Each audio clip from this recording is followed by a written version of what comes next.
Welcome to Bearded Peppers. We're going to be going over the 2022 gardening plan and a cool tool from Chili Chump called Seeds.io. So let's get into it. Right now, this is the gardening plan. We have three beds, 3 feet by 10 feet. Two beds are designated just for chili peppers, and one is misc. Essentially, all the things that aren't chilies. You have cucumber, uh, you have some squash, Brussels sprouts, which I'm really excited for. I love Brussels sprouts. This will be the first time doing it. Oh, we also have two additional beds that I will not be covering in this video. One's going to be for corn and the other artichokes. Um, as you can see, we have about 30 plants in each one of the beds, so total about 90 plants. We will be using the square foot gardening method. So essentially, square foot is, each plant can grow within a certain amount of square feet. Chili peppers are 1 plant per square foot. Some things you can do more, garlic, onion, and I know basil you can. You can do more than one.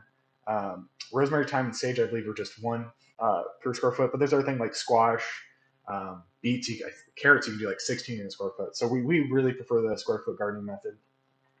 But you can see we have a bunch of different types of peppers: peach reaper, a chocolate ghost pepper, mustard habanero, Thai.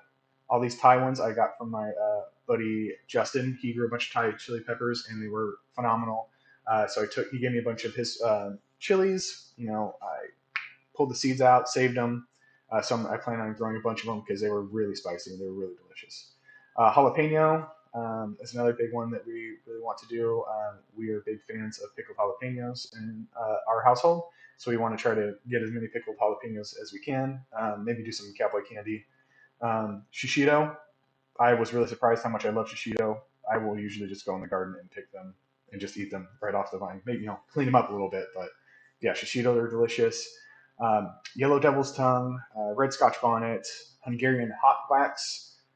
This will be a lot of these are the first time I'm growing them, but I'm also really looking forward to the Hungarian hot wax peppers. Black scorpion tongue and ring of fire. Um, you can also see in the bed I've marked it as marigold, but there will probably be other types of flowers as well.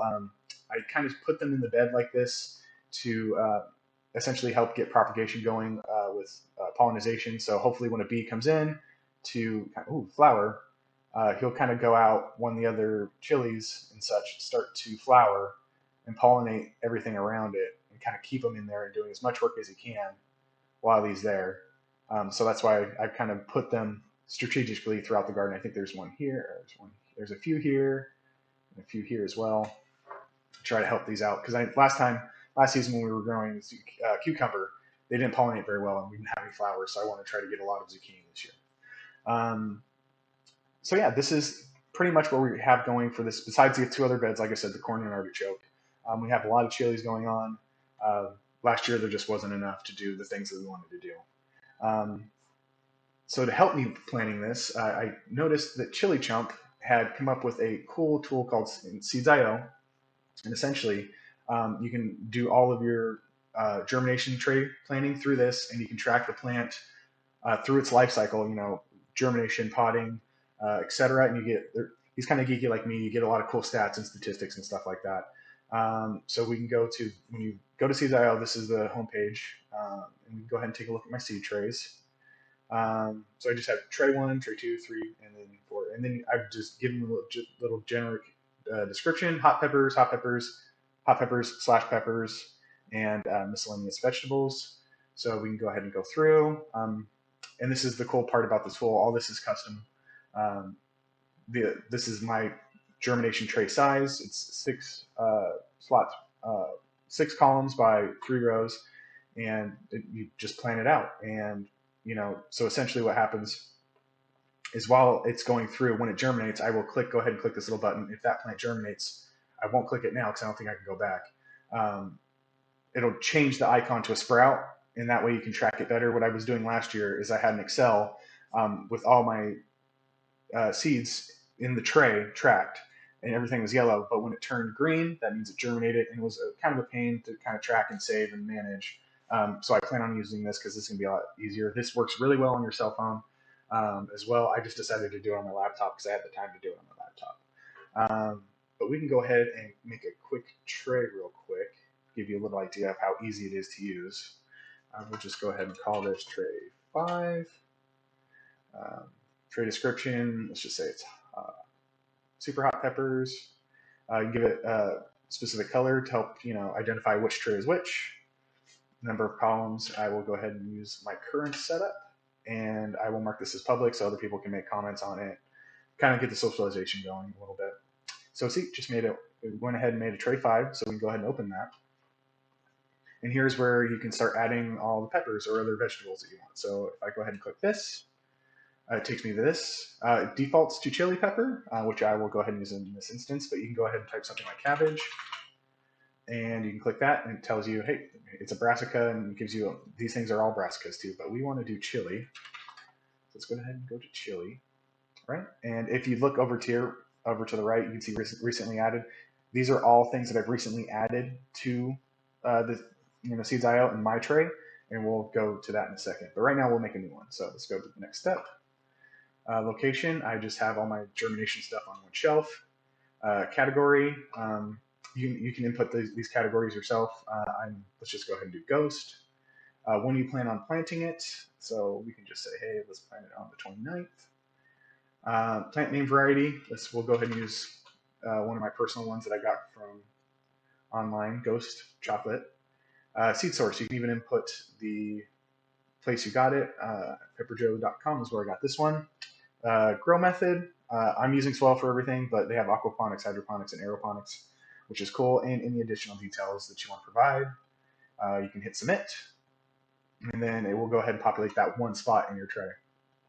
An additional cool feature is if you click these down arrows next to the A, if you're going, let's say we're only growing 3 ghost, you can go ahead and click that, and it will go ahead and populate the other 2 slots under it with ghost peppers. If you were doing more than that, let's say you were doing 8, we have 3 here, we have 1, 2, 3, 4, 5 going across. You can also click this right arrow under the 1, and it can actually populate that over to the right, so that it's really easy to plan and really quick to do so.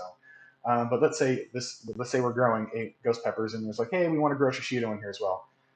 What you can do is go over here, and you can actually come to recently added, in which I already have a shishito.